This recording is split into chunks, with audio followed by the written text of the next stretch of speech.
There's a few things that I think are important and that I'm focusing on in my campaign, which I will go through with you now. Firstly, LJ's communication with the user base. I know that pretty much everyone's frustrated by the way that newsletters and announcements have taken a very marketing orientated approach. What's obvious to me is that LiveJournal isn't your typical bunch of customers. We're not very impressed at hearing about changes we might not like when it's presented to us with spin. We react a lot better to clear and honest communication, and LiveJournal should definitely reassess the way that they're handling this. It could be done a lot better, we just need a lot more openness. The next thing that you can't avoid hearing about is censorship. As well as being a social network, LiveJournal is a publications medium, but in the past there's been some poor choices by the admin to block content that some people have found offensive, closing down communities and individual LJs based on keywords and interests and so forth.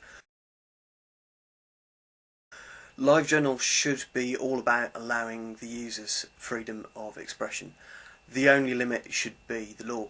There are already good functioning legal boundaries and precedents in existence to control what can and can't be published, and to my mind LiveJournal should avoid treating its users as potential criminals. It should only step in when it's obvious that the law's been broken. We've got a very diverse user base and everybody's got different ideas of taste and decency, but if you start listening to one group over the rights of another, then you wind up disenfranchising people and stifling the sort of freedom that makes LJ a good place in the first place, to be perfectly honest. In the worst case, you make people go elsewhere, which doesn't do the community or the business any good at all.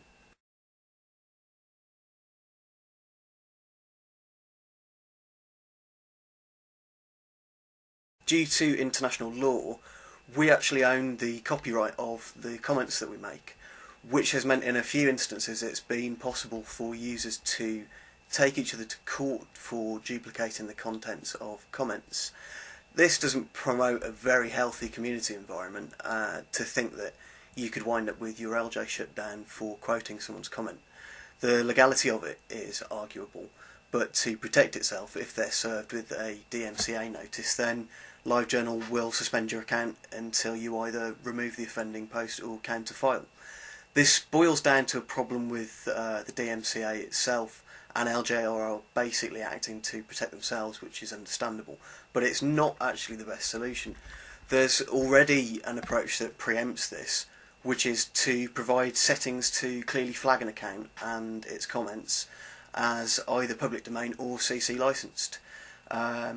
There's an analogy in photo hosting sites that have covered this already, with them granting permission for reproduction as a default of their terms of service, and others allowing the user to set the permissions themselves on their content. I think it would be a really cool idea if we could flag LJs as CC license controlled.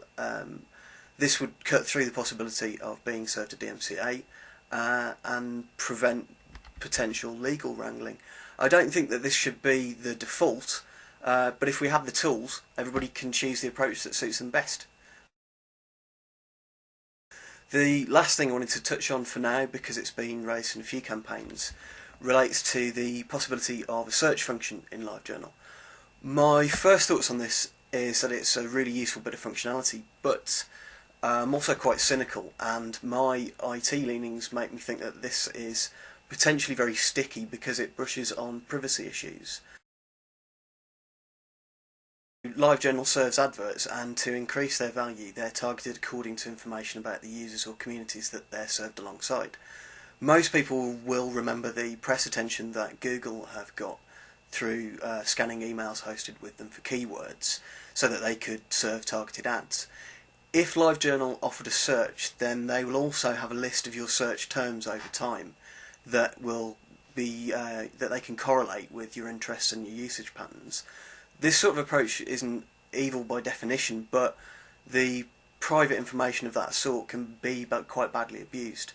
User privacy should be strongly protected, and you don't want this time next year to be voting for a candidate who promises to get rid of the new terrible and evil search facility that started serving you those embarrassing adverts when you read your friends list at work.